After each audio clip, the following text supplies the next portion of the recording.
દ્વારકાધીશ, જય શ્રીનાથજી। આજે આપણે ઢોસા બનાવવાના છે। આપણે ઢોસાની સાંભારની દાળ બાફવા મૂકી દઈએ।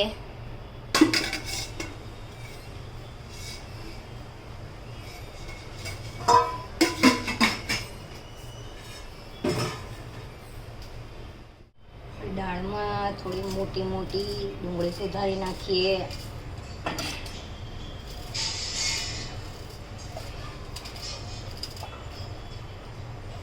ટમેટું સુધારી નાખીએ। મોટું મોટું જ સુધારવાનું છે, પછી દાળને બફાઈ જાય એટલે બ્લેન્ડ કરી દેવાની, એટલે મસ્ત ટેસ્ટ બેસી જાય દાળમાં। એક મરચું સંભારી નાખીએ।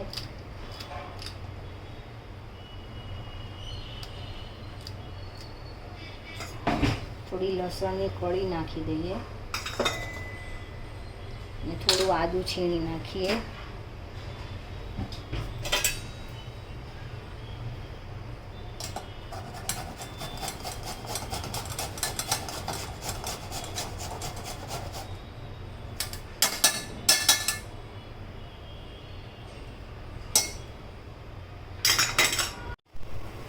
હવે આપણે ઢોસા માટે બટેકા બાફવા મૂકી દઈએ।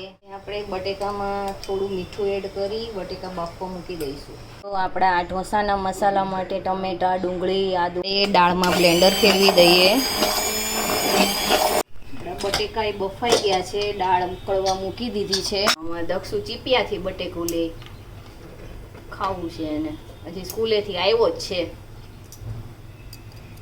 અમારી આ સાંભારની દાળ ઉકળવાની તૈયાર થઈ ગઈ છે। ફોલી નાખ્યા છે। હવે આપણે મસાલો વઘારી નાખીએ। સાંભાર વઘારી નાખશું।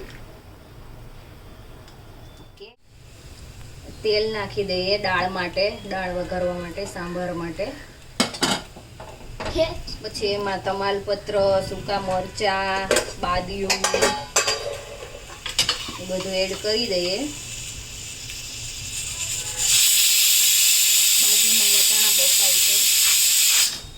કુકરમાં થોડી રાઈ નાખી દઈએ। રાઈ તતડે એટલે આપણે એક સૂકું મરચું, 2 તમાલપત્ર અને થોડા બાદિયા એડ કરી દઈએ।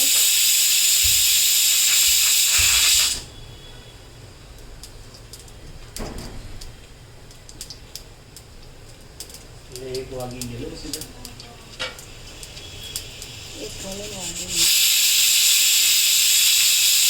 થોડું જીરું,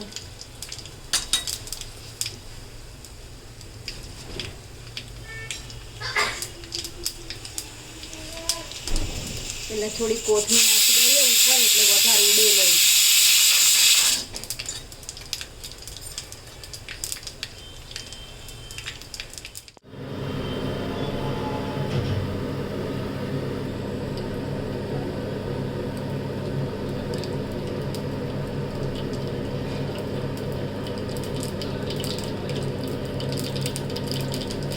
જીરું,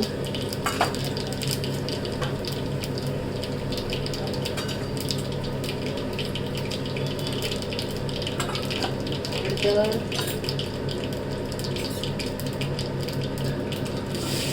આદુ એડ કરી દઈએ।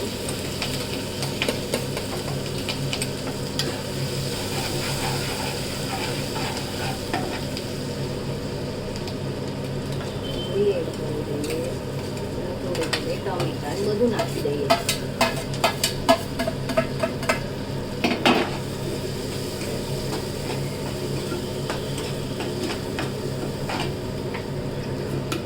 મીઠું એડ કરીએ એટલે ફટાફટ બધું ચડી જાય।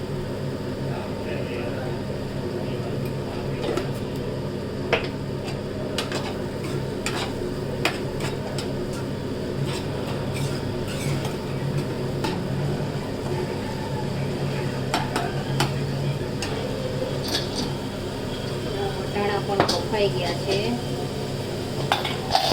વટાણા બફાઈ ગયા છે।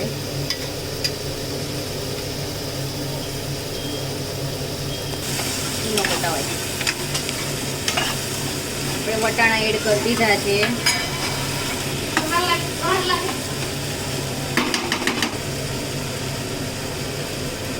થોડો મસાલો કરી દઈશું. થોડું જીરું, થોડું કાશ્મીરી લાલ મરચું, એટલે મરચાં એડ કર્યા છે. ઓકે,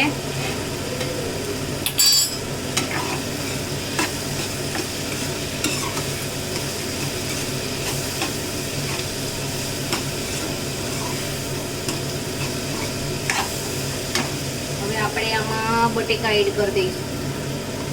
ચડી ગયું છે.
ઢોસા ખાવા બેસી ગયા છે.